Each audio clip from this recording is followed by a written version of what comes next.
Coming up, Christmas came early this week for 17 regions around the state as Governor Holcomb awards $500 million in READI grants aimed at fueling transformative projects to keep and attract talent in Indiana. Northwest Indiana's Bill Hanna was on the selection committee. He is here with an inside look at what it all means. And results of a new study are out on examining whether Indiana has enough water to meet future demand. It's a critical issue for economic growth, and INTERA Vice President Jack Wittman goes inside the numbers. Plus, Redmond in Grant County. Behind me, the once storied Mayo Clinic of Marion that drew the attention of world-famous architects from Frank Lloyd Wright to Eero Saarinen of St. Louis Arch fame. I'll have more in our Endangered Indiana series coming up. Details on those stories and much more ahead on this edition of Inside Indiana Business.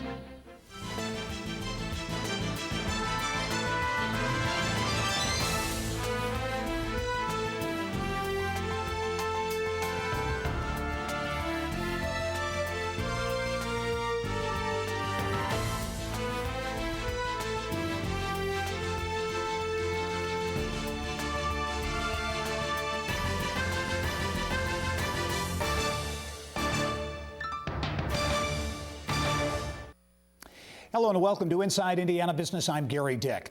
Well, for months, 17 regions representing all 92 Indiana counties prepared proposals and positioned themselves for a share of $500 million in grants from the state's Regional Economic Acceleration and Development Initiative, better known as READI. And this week, the hard work paid off. The Indiana Economic Development Corporation Board of Directors approving grants touching every corner of the state to support regional development plans. Now, 5 regions, Northeast, North, Northwest, Southwest, and Southeast, each received the maximum $50 million. The total request tripled the allocated $500 million READI budget, as submissions from the 17 regions amounted to more than $1.5 billion worth of demand, representing nearly 800 projects that in total could have a potential overall investment of more than $15 billion. With more now on what some of the regions plan to do with that money, and there are some very ambitious plans. I'm pleased to welcome to the show Executive Director of the Dean and Barbara White Foundation and READI Review Committee member Bill Hanna. Bill, welcome to the show as always. Hi, Gerry. Thank you.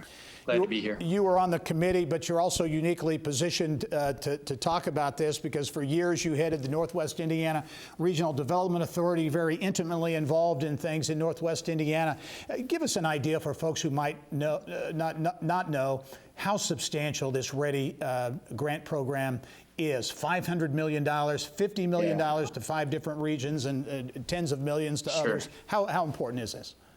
Yeah, it's extremely important. It's of strategic importance in a sense. I mean, $500 million is a lot of money, but when you put the leverage in there, it's so much more. And then you talk about collaborative efforts, and what it ends up being is you have 17 areas that have gotten together and mapped out what their strengths are, their weaknesses, how to make improvements and really market themselves. And so at the end of the day, we really have a strategic plan for economic growth for the state of Indiana that has money behind it, partners that are willing to invest in it, and there's leverage that exists. And so it becomes an implementation instead of just a plan sitting on a shelf. Yeah, well, you talk about collaboration because over the years, it's not necessarily been a strength of Indiana regions participating and collaborating together.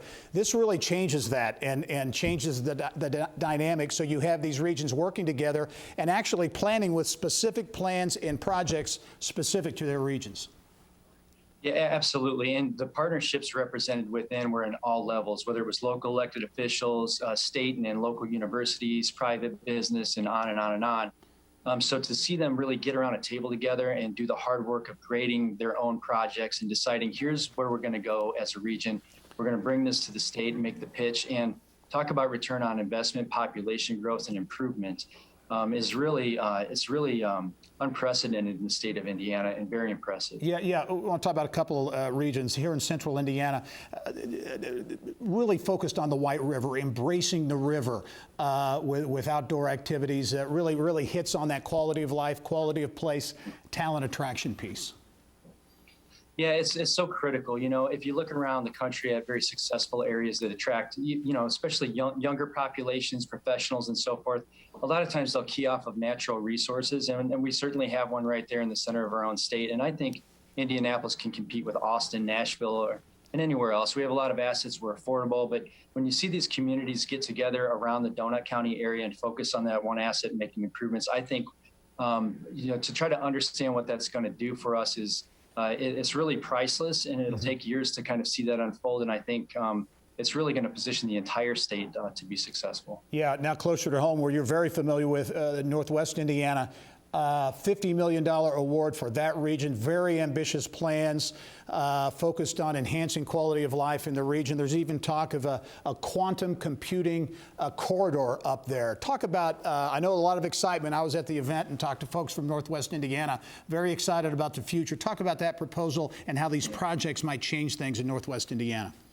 Yeah, so we have seen, like the rest of the state in a lot of ways, the benefit of favorable tax environment. And a lot of times it was business that we would talk about initially. Now it's people.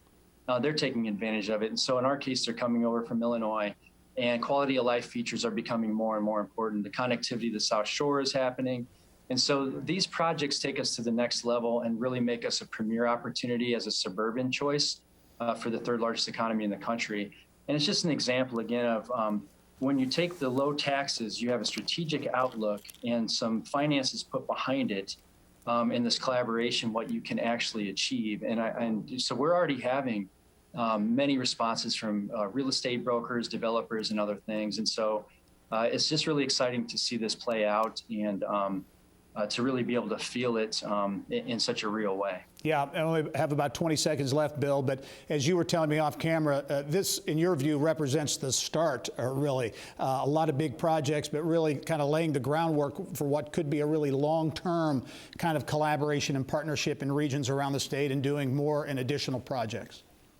Right. So when Governor Holcomb first took office and he talked about his strategic pillars, I mean, population growth was always there. And this is the materialization of that. I think his partnership with the General Assembly is just starting. So this is a new chapter for Indiana, and I think the way that we run government and how we look at the economy.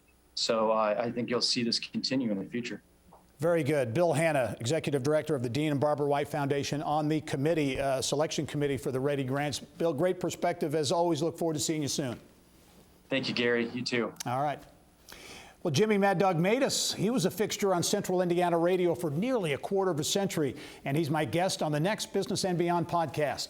Matus grew up on the south side of Indianapolis, graduated from Roncalli High School and IU before landing behind the mic at radio powerhouse Q95. He spent 25 years there yucking it up on the Bob and Tom show in the mornings and then on his own show during drive time in the evenings. So how did he get the name Mad Dog? It was going to be my professional wrestler name. Is that right? Yeah, and we had a ring in our backyard and when I was growing up. And at the time, I weighed 103 pounds, but I was dreaming of big time. Great conversation with Jimmy Mad Dog Matus, now working in the sales area for the Indianapolis Colts. That's on the next edition of the Business and Beyond podcast. To check it out, just go to InsideIndianaBusiness.com and click on the subscribe tab. Indiana's water supply in 50 years. What will it look like and how could it impact the state's economy? It's the elephant in the room that few are talking about now. But up next, details on a new study that sheds some light on the issue. That's when we come back.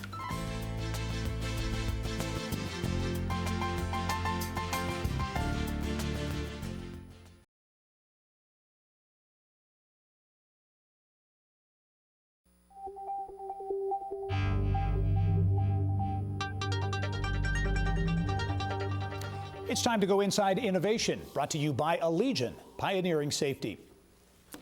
Well, a new study finds that water demand in central Indiana is expected to increase by more than 100 million gallons per day by 2070. The comprehensive study underscores the need for planning and investment to ensure there is ample water supply for population growth and economic development. With more on future demand and availability of water resources, also potential solutions for water issues facing the region, pleased to welcome INTERA Vice President of Strategy and Integration, Jack Whitman. Jack, welcome to the program. Thank you, Gerry. I appreciate it. Yeah, you know, it should go without saying that water is so important for business, for economic development, but it really is critical. And as economic development efforts take place throughout the country, one of the big questions is, do you have the available water? How critical an issue is that in particular here in central Indiana? Well, it's a critical issue everywhere, but it's especially important to our state because what's changing in the world is that the answers to the questions that when companies move to another place, the first question they ask now is, do you have enough water for my operation? And it used to be the 10th or lower down, and now it's the very first question, can you supply water to my operation? Yeah. And that's something we have to start with for development. Jack, talk about that and what makes Indiana, in this case, this study was Central Indiana in particular, what makes it unique from other areas? Well, what's different about our water availability in this part of the state, in this part of the country, is that we have both aquifers and rivers that are really important and reliable as sources of supply. And the way that our groundwater works is that it's much more, it's younger water, basically, than much of the groundwater that we hear about in the news every day that's out west. The water in the west is old water that infiltrated a long time ago. Once it's depleted, it's not coming back. That's not the case here in Indiana. Our water is recharged every year. The rain that we're having, and that's why we are a valuable place to locate business. Yeah, Jack, as you look at that and some of the takeaways, big takeaways from this report, is Central Indiana positioned? I mean, do we have the infrastructure? That's the big thing, the infrastructure needed to get the water to where it needs to go, these growth areas? Well, what we have is we have enough water, but we will have to learn how to move that water around our regions. And every region is going to have to do this some, but Central Indiana will need to get used to the idea that it's not a big deal to move water within the region. We're not talking about, hundreds of miles here. We're talking about tens of miles of pipelines that need to move water in the region. Okay, from an infrastructure, that takes money. Obviously, we see the infrastructure bill and the money coming from the federal government. Do you expect Indiana to benefit, or should Indiana get some of that money and focus on water resources and water infrastructure? I think it's one of the greatest differentiators the state has in terms of what's different about this state and why would people want to move here. Is water access is something we have that's not easy to find, and it's a natural asset. It's something that we have around us, and it's something that I think is going to bring companies here to Indiana to build. Yeah, and it's going to be certainly a hot button issue going forward. This study from INTERA is going to shed a lot of light on that as well. Jack Whitman, really appreciate the perspective and look forward to following the story too with you down the road. Thank you very much. I appreciate it. Well, an iconic Hoosier masterpiece built by decorated architects from the 50s on the verge of extinction in Marion. Mary Rachel Redmond with this week's Endangered Indiana series from Grant County.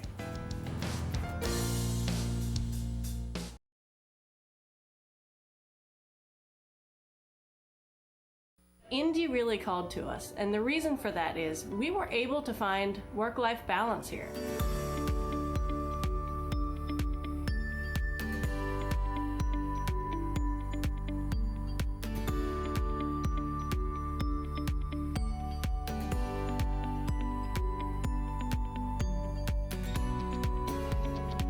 I am an engineer and an executive in an aerospace and defense company, and we live and work right outside the Indianapolis area. We had a lot of options when we were thinking about where to move. We looked at a number of metropolitan areas, Washington, D.C., we looked at a few places in Texas and in California, but Indy really called to us. And the reason for that is we were able to find work-life balance here. I'm able to grow my career, as is my husband. There's so much opportunity to expand and grow, and also do it without sacrificing work-life balance. We have 2 little boys, and we wanted to find a great school system for them, and also be able to get them involved in sports and find friends easily and build a community. And there is just so much opportunity here to do that. So we have been really happy with our decision to move here. I know it's the right one for my family and for my career, and we look forward to staying for the long haul. I also found the people here to be wonderful. I quickly was able to establish a community for myself and for my family. There's lots of young professionals at similar life stages, And we were able to find mentors and champions out in industry as well to help us get plugged in and kind of get a lay of the land as we moved here and established our new roots. So we've been very pleased with the choice. It's a great place to grow a family, grow a career, or if you're an entrepreneur or involved in the venture capital scene, this is a wonderful place to really establish a business as well. My name is Kate Maxwell, and I'm a Hoosier by choice.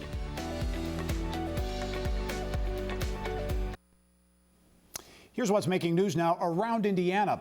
A sound insulation company headquartered in Pennsylvania is closing its facility in Granger. In a notice to the state, Molded Acoustical Products of Easton says the closure will result in the layoffs of about 114 employees. MAP cites economic conditions as reason for the closure. The company says it was unable to secure capital investment or a potential buyer to keep the plant open.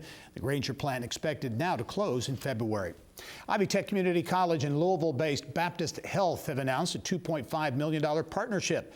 Ivy Tech says the commitment will establish the Baptist Health School of Health Sciences and support renovation of Fowl Hall on its Sellersburg campus.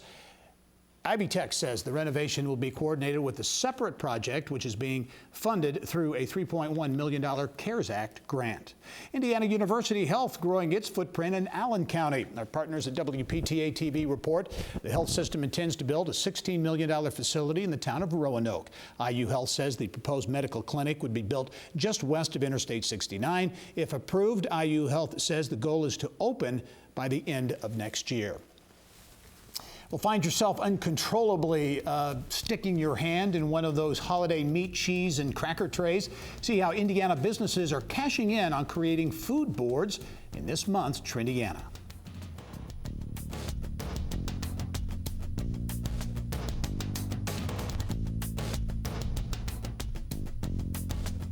And in that year, something incredible happened. I fell in love with the Hoosier way of life. I found things in people that made my life so full. Some of the most sincere, big-hearted people I've ever met.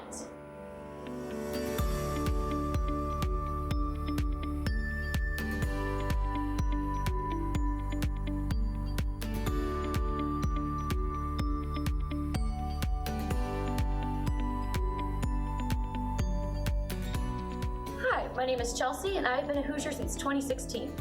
I grew up in Massachusetts, rooting for the Red Sox and hanging out on the beach. But after graduation, I wanted something different. I wanted to start my journalism career as soon as I could.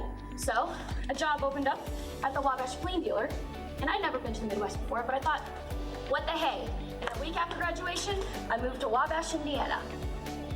Now, I told myself I had to give myself a year here. I was not gonna chicken out, I wasn't gonna run home to the familiar. And in that year, something incredible happened. I fell in love with the Hoosier way of life. I found things in people that made my life so full. Some of the most sincere, big-hearted people I've ever met. And I found some pretty great things to fill my time along the way. I started biking on the weekends and meeting a lot of friends from that. I decided to coach a softball team. Go Tornadoes. And finally, I found out that I truly loved working for Wabash County, and I got my dream job at Grow Wabash County. I have a house, I have friends, family, so I guess you could say I'm in it for the long haul. My name is Chelsea Boris, and I'm a Hoosier by choice.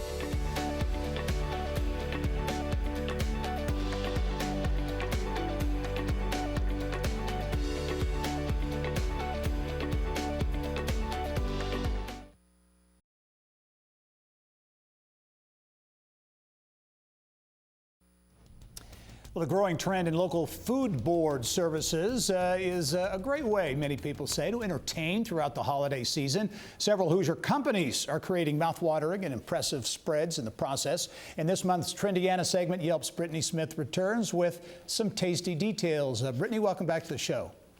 Great to be back with you, Gary. Yeah, okay, food boards, charcuterie boards, been around for a long time, but they're really gaining in popularity, so much so that businesses are really beginning to cash in.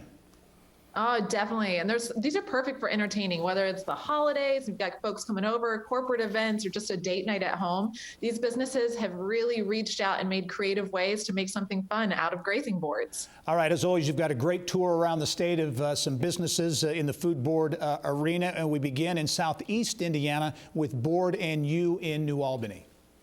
Yeah, the owners, Zach and Sean, started this business out of a friendly competition as co-workers. And since that, it's actually kicked off into a brick and mortar business, and also all the custom orders that they're taking. You can go in, you can have your board, your wine, your beer, or you can make orders for keto boards or veggie-filled boards. They really do a great job with dietary restrictions. Okay, we can travel up I-65 from New Albany to Columbus and Gourmet Grazing Boards.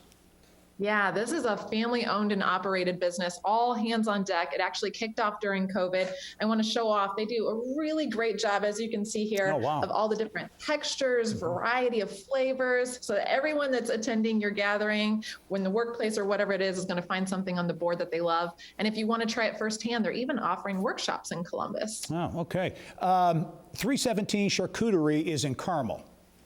Yeah, this business just opened up this month in Carmel, right there on City Center Drive, woman-owned business from a Butler alum, another brick and mortar one where you can try some craft beer, wine, boards. They even have some fun date night packages. So if you want to get something like the couple's graze box to take home or to enjoy in their space, it's good for planning ahead for your next date night. Okay, in Bloomington, there is Blooming Boards. Yeah, this one was a self-described hobby turned into an obsession, which turned into a business. They're even creating COVID-friendly cup-cuteries is what they call them, for individual servings. You know, if you don't want to have a full spread out at your gathering, but you're going to notice that these are offering beautiful meat and cheese boards, chocolate boxes with chocolate-covered strawberries and pretzels. So you can offer something for dessert or as the main entree. Okay, don't want to leave our friends in northern Indiana out of the picture this week. Graze by Erica is in Elkhart. Yeah, this stemmed out of a love for just bringing people together, and you can truly see that each board is a work of art and no two boards are the same. She's even offering brunch boards that include artisanal cheeses and salmon and bagel boards. They're truly beautiful, so you're going to find something for each audience there. Okay, food boards, charcuterie, really a growing business, a trend around the state of Indiana. Brittany, great as always. And I do want to make sure we offer congratulations. Brittany has not been with us for a few months for a very good reason. There is Fletcher, her little 4-month-old boy, so cute, beautiful baby. Brittany, congratulations there. They are with husband David. Great pictures, really happy for you. Thank you so much, Gary. It's great to be back. Okay, are you getting any sleep? Very limited, but I'm operating. I'm still operating. Okay, the good thing is it gets better eventually. I am holding on to that very much. Okay, well, congratulations. We're all very happy for you. Thanks so much. Okay, talk to you soon. Well, coming up, another feather in the cap for the city of Fishers' growing life sciences sector. Learn why Genazen is tripling its footprint, also adding jobs in Hamilton County.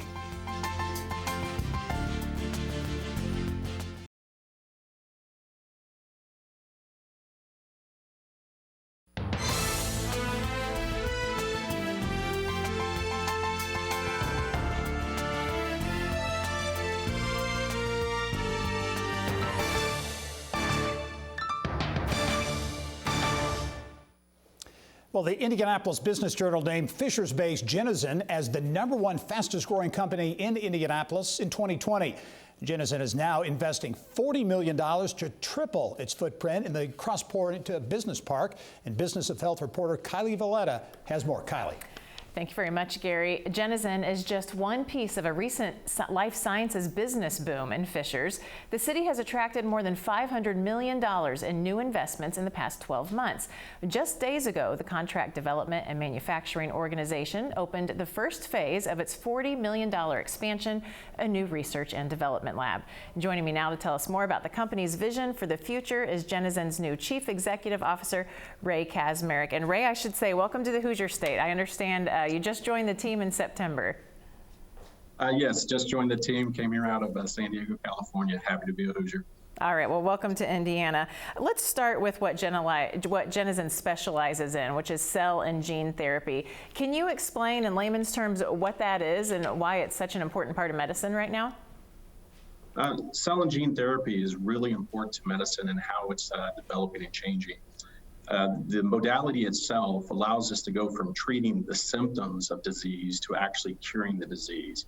In essence, by using a cell or gene therapy type active piece into the human body, the body itself will start to cure the rare indication of the disease that they have. Okay, and I understand Jenizen has two big focuses right now, building and hiring. So let's start with building. Just days ago, you opened your new lab there in Fishers. It's part of your $40 million expansion. Tell us about that lab and what you're doing there. So basically, the new lab that we just opened up here a couple weeks ago is formally around analytical and method development for creating a viral vector. So the viral vector is just the way that we would take a gene and insert it into a cell and allow the therapy to be made. So we're basically putting the first stages of a center of excellence together. That is our analytical and development team, and we're launching a bunch of new equipment, people, processes all here in Fishers. So it's a very exciting time for the development teams. And part of that Center of Excellence, also a new high-tech manufacturing facility coming on. Explain what you'll be doing in that production area. So the production area mainly will be focused on creating clinical grade materials for early phase 1 and phase 2 clinical trials or cell or gene therapy type treatments. The key piece to this is because it is going to be more of a high technical piece, there's a lot more semi-automated to automated systems, and taking things from a manual operation and putting it into something that will be more of a reactor base or scalable base. So the drug products themselves will become cheaper as they're being manufactured. I know you got a lot of construction crews busy at your office right now. You said the other key focus is hiring, and I know you're pretty excited about this. You plan to add about 60 jobs by the end of 2023. Tell us a little bit more about that hiring effort. So the hiring effort is going strong. That's the easiest way we can say. When I started here, I think I was number 11. By the end of this month, we're going to be over 40 people. The reality is we have a high probability of being well over 70 to 75 people by the end of this coming year. So the key thing that we look at here, we're looking at bringing in a bunch of individuals that love the manufacturing environment for biotech. We're bringing in a lot of technical experts. Some are homegrown here, and we're looking at the colleges and universities around here to bring in the science-based individuals. So it's a great opportunity for us to really see what Indiana has to offer here and also bring in additional people to this type of environment. Only about 30 seconds left, Ray, but if you could tell us quickly how COVID impacted your business. I understand it really advanced some technology in the cell and gene therapy area. So in essence, cell and gene therapy had a very rapid start with COVID. What we were already seeing was some success prior to that, but now that we've actually seen how some of the therapies here and other life science therapies have progressed, we do see an upswell in funding, excitement in the industry itself, from an investment community as well as from a patient side of it, to see more therapies advance at a very rapid rate. The biggest change is the expectations of a clinical trial and product taking 10 years has been moved to 18 to 24 months. We see supply chain constraints because everybody's into it.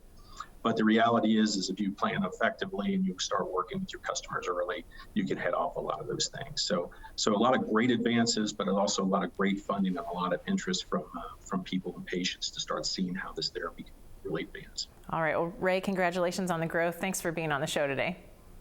Thank you for having me. Gary, back to you. All right, Kylie, thank you. Well, North Manchester-based MPS Egg Farms has broken ground on a facility it says will produce the world's first carbon-neutral, cage-free eggs for the Kroger Company and its Simple Truth brand. Now, the system uses an enclosed barn, but still offers an open environment with a partial sunroof and a wooded-like environment that allows hens to roam. MPS officials say they are the first commercial egg producer in the United States to adopt this production model. MPS Eggs, one of the 10 largest egg producers in the U.S. and the first to invest in the system. MPS expects to have Kroger's Simple Truth eggs available in some stores late next year. Well, Indiana teachers have yet another resource at their fingertips to give them the tools they need to achieve excellence in the classroom. And it doesn't cost them a dime. The In-Learning Partnership is a collaboration among the State Department of Education, Indiana Learning Lab, Keep Indiana Learning, and Jeffersonville-based 5-Star Technology Solutions. For more on the In-Learning Partnership, pleased to be joined by 5-Star Technology Solutions Vice President of Strategy, April Harper. April, welcome to the show. Thanks so much. It's great to be here. This is a partnership that continues to grow and has very significant partners and has gotten bigger and bigger in a very short period of time. Give us a thumbnail description of the In-Learning Partnership and what it's all about. Great. So the In-Learning Partnership came together with these three different groups. The Indiana Learning Lab is the project that I've been working on for the past year. And that started through the generous funders. The Indianapolis e-learning fund came together with the College Football Playoff 2022 host committee. And together they were able to fund the inception of the Learning Lab. All together with the Mind Trust as well was a big part of that. Second, Keep Indiana Learning came about through grassroots efforts of teachers needing support and parents needing support throughout the pandemic. And so in 2020, while those two things were created, the Department of Education decided to have a bigger role in this as well. And together, we came together to create the In-Learning Partnership. And really it is providing resources, great resources for teachers, but also for families as well. Give us there are a lot of moving parts here, but give us an idea of some of the resources and things that are available to teachers and in fact families as well. Absolutely. So in Keep Indiana Learning, there's a podcast, there's blogs, there are videos, there are on-demand workshops and live workshops. In the Indiana Learning Lab, there are a chat that goes on all day long, Monday through Friday, 8 to 5. You can chat with us and we'll provide support for educators and parents and administrators, and all things education related, instruction, technology.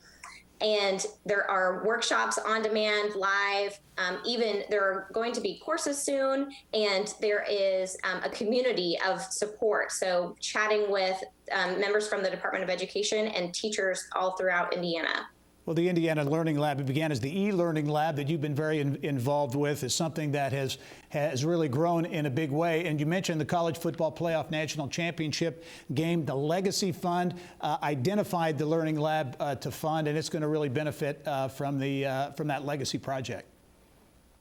It's been such an honor to work with the College Football Playoff host committee, the Indianapolis 2022 host committee, as well as the College Football Playoff Foundation, who works to keep a legacy long after the game has ended, that is far beyond football and is supporting educators, retaining educators, and helping to keep great educators in the state. Yeah, and you mentioned, as we were talking off camera, once you got that designation as being part of the Legacy Project, the subscriptions or the members, the folks connected to the Learning Center jumped in a big way.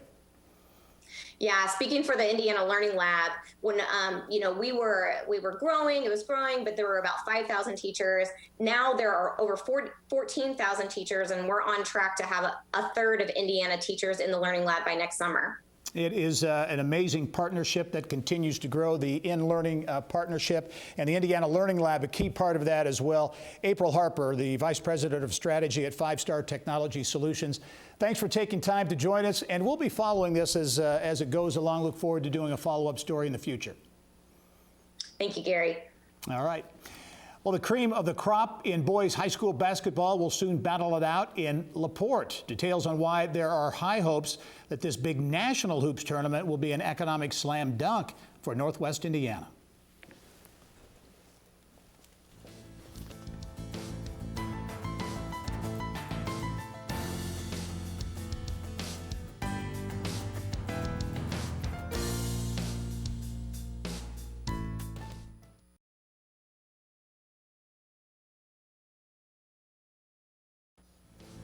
Well, the Northwest Indiana city of LaPorte will open the new year with a big basketball bang, welcoming some of the top prep teams and players in the country for a 3-day nationally televised event.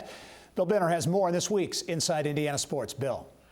Thanks, Gary. It's called the U.S. Marines Intercollegiate Basketball Conference Series, and it will feature well-known basketball teams from LaPorte's own La Lumiere, Oak Hill Academy, IMG Academy, and others playing 12 games over 3 days in LaPorte's historic Civic Auditorium.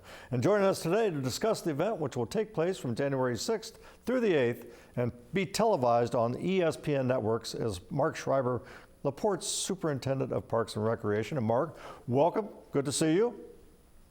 Thank you. Appreciate the opportunity to highlight the event today. Well, and it's going to be a major event. 12 games over 3 days at the Civic Auditorium. How did this all come about? Well, we're just 7 miles away from the La Lumiere campus, so we've been courting them and having discussions for the past several years, especially since they came on the national scene. They won the national championship back in 2017, and we were kind of looking for the right format, how to make that work. And then last year, I guess partially through COVID, they started doing scheduling pods where they would come together with anywhere from 4 to 6 to 8 of their fellow new conference teams. And they would play many games in one weekend. That way they're not doing a lot of traveling.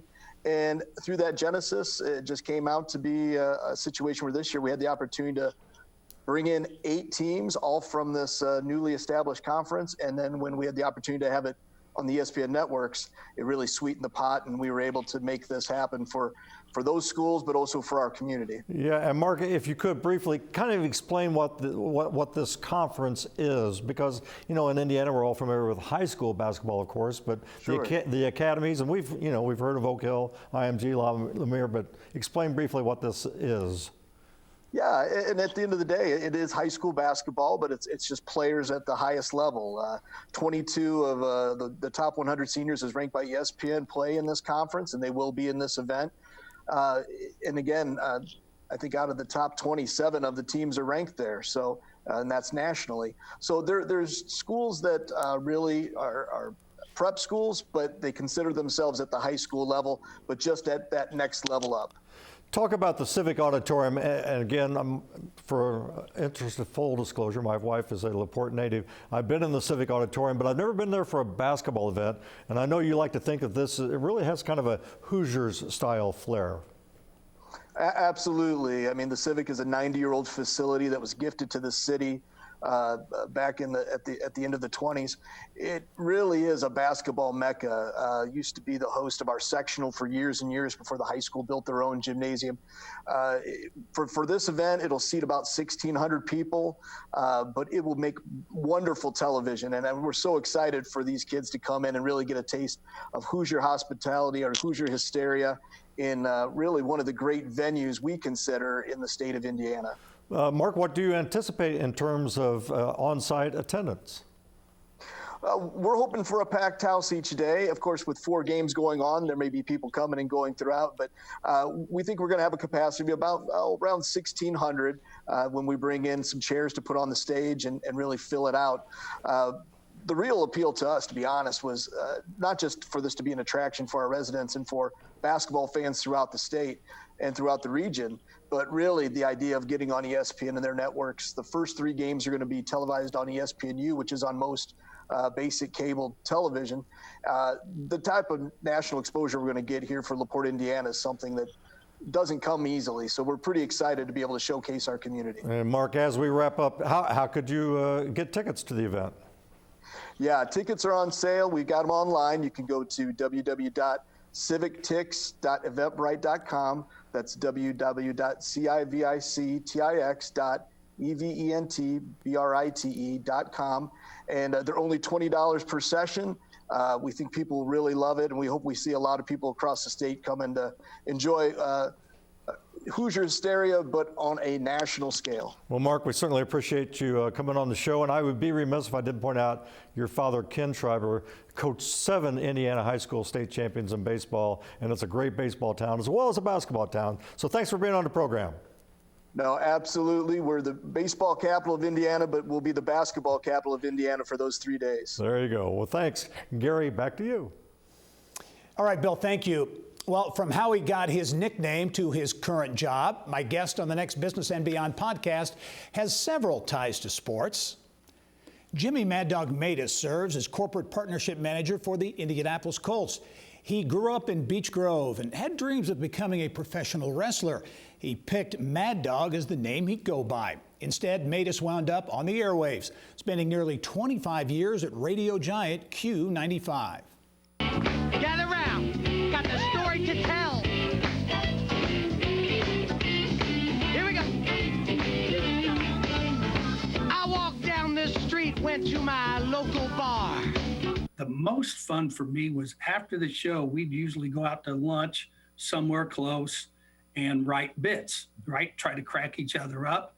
And a lot of the great songs and jokes and that sort of thing that those guys did are on the back at placemats that you're, stealing and writing on the back of, and then go back and record it. But, I was just really lucky. I was at the Downtown Comedy Connection in '85, and Bob just happened to come in, see a show.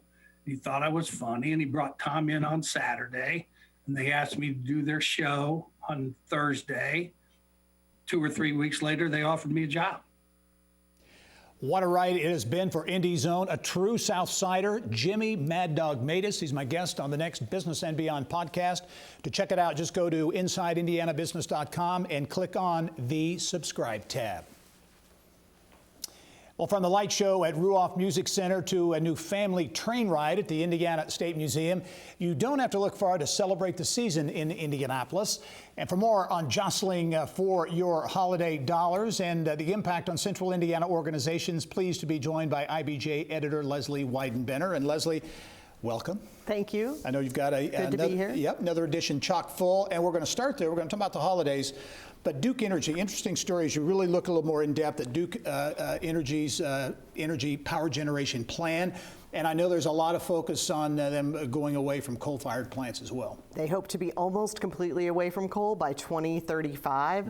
But what's interesting is there's a group of elected officials and environmentalists, and we're talking about Republicans too, like the mayor of Carmel, Jim Brainerd, mayor of Lafayette, who are concerned that they won't be able to reach their goals for reducing emissions if Duke isn't doing enough. And they are pushing Duke to do that a lot faster. So our reporter John Russell has the details about that. Yeah, that will be an interesting one to read for sure. Industry 4.0, that next generation of industries and technology, robots, cobots, all those types of things.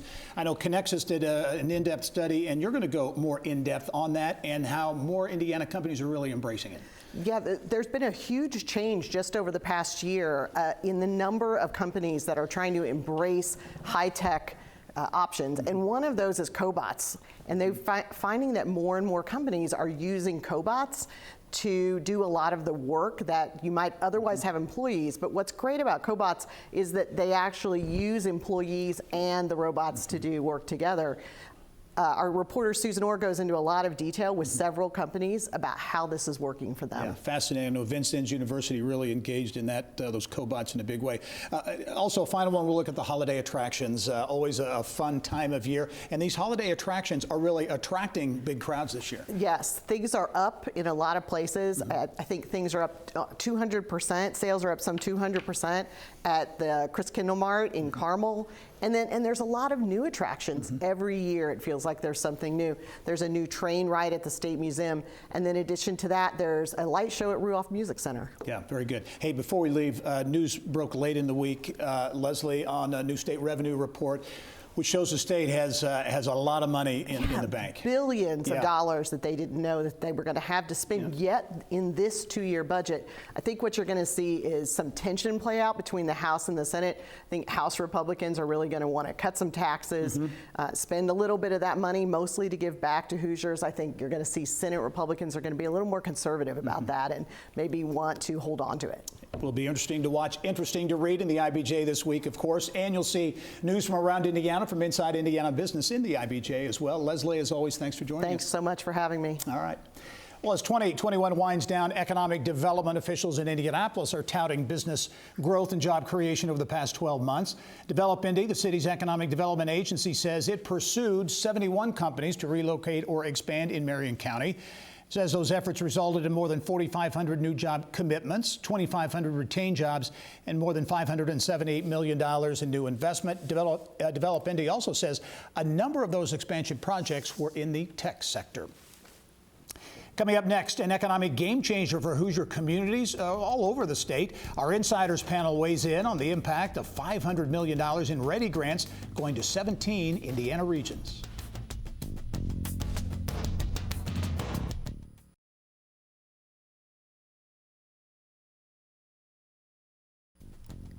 Well, Hoosier communities from the shores of Lake Michigan to the banks of the Ohio River say got a bit of an early Christmas gift this week.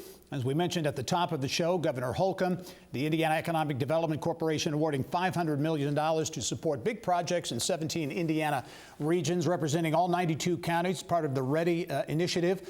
The state says the potential payoff down the road could be billions of dollars. And for some insight on that and other hot topics, pleased to be joined by a panel of insiders this week. IndyPolitics.org publisher Abdul Hakim Shabazz, also Krieg DeVault attorney Deborah Daniels, and Bose Public Affairs Group principal Roger Harvey. And welcome one and all to the Insiders this week as we do it remotely. But the READI initiative, the READI program, really a big deal, $500 million. Lots of ways we can go on that. I think to simplify things, I would like each of you to give kind of your big takeaway from this. Again, transformational projects in 17 regions touching all 92 Indiana counties, northeast, northwest, southeast, south, north, getting $50 million each. Roger, I'll start with you. What's kind of your big takeaway when you look at this READI program?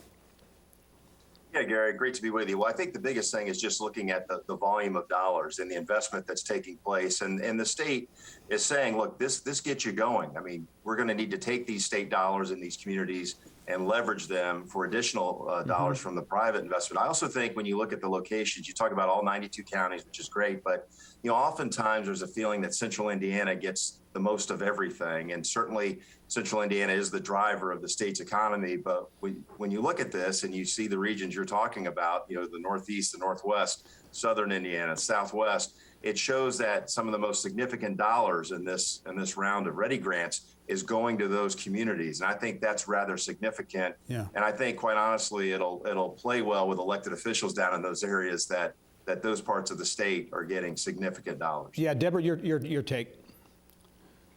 This is not only about transformational projects, but I really think it's transformational for these regions. It's changing the way they do business. It's giving them an incentive to collaborate. You know, when you see Elkhart and South Bend working together, when you see these other communities that in the past, before these grants and the group of regionalism grants that came before them, before this happened, these communities were isolated. Now they can leverage their own resources more broadly, think more regionally. These grants are having exactly the intended effect, and it's going to make such a difference to the economy across the state. Yeah, Abdul, your take again. These very substantial dollars heading into these regions. Well, I think what's really transformational about this, Gary, is the fact that you've got areas working together. That when I came here in 2004 in Indiana, these folks wouldn't much talk to each other to solve like a local road project. But now you got people, you know, pulling resources together, working together, which is really going to be transformational, not only for these READI grants, but also say 10, 15, 20, 30 years down the road. Yeah. Hey, Abdul, also some news late in the week. State revenue report came in showing state with a bigger than anticipated surplus. Is that going to set up some interesting debates on where that money is going to be spent? Well, when I was there at the news conference this week, and I kind of jokingly told Senator Mishler and Representative Tim Brown, the chairman of the Ways and Means Committee, that this is about to be an old hip-hop song called More Money, More Problems, because we didn't have any money. You could always tell everybody no, and that was the end of the discussion. Now Indiana's got a ton of money, about expected $5 billion by the end of 2023. And so now lawmakers have some decisions to make. Do we cut taxes? Do we take care of one-time funding projects? Do we do things like for teacher pay, or do we continue to pay down debt? Because paying down debt is probably the smartest thing Indiana can do with a lot of this cash, because number one, it's a one-time source of money because it's not going to be happening again. And number two, when you pay down debt, you free up money. It's like paying off your credit cards. Yeah, yeah. Hey, also in terms of a debate at the State House, COVID, everything from vaccine mandates, all sorts of things look to be debated, certainly in the coming weeks ahead. Roger, as you look at that, I know you were at the State House this week, and this debate on vaccine mandates, you think could get rather ugly?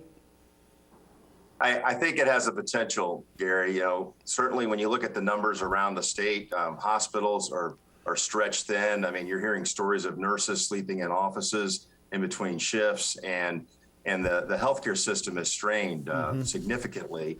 And the majority of those folks, reality is, are unvaccinated that are coming in. And you know, you do have a push at the State House that would, in essence, not allow employers to mandate vaccines. And I think what you're likely going to see is some of the largest employers, well-known companies in the state, CEOs, getting together and explaining the importance of why everyone does need to get vaccinated. And so I do think this is an issue that's shaping up. You know, here we are just a few weeks before the start of the session. I think it could end up taking a lot of time, energy, and effort as we head into the beginning of the year, especially if these numbers don't continue to go down. A little more, less time than we normally have for this, but Deborah, I'll give you the last word on the COVID debate that you see in the session coming up. Well, I have to say, it seems a little ironic that we as a state are telling the federal government that we don't want to be mandated. We don't want them to mandate that everyone vaccinated. But isn't that kind of what the General Assembly is trying to do to businesses in the state, and almost come to the point of mandating them not to require vaccines by making the exceptions so broad? So I hope that there will be a lot of thought given to this, because you saw this week IU Health seeking the help of the National Guard in order to staff its hospitals. I mean, this is a bad situation. As Roger said, it is a pandemic of the unvaccinated pretty much at this point. Yep. Deborah Daniels, Abdul Hakim Shabazz, Roger Harvey, great to have you back on the Insiders. Look forward to having you back again soon as well. Thanks for being with us. Thanks, Gary. All right. Thank you. And I'll be right back after this.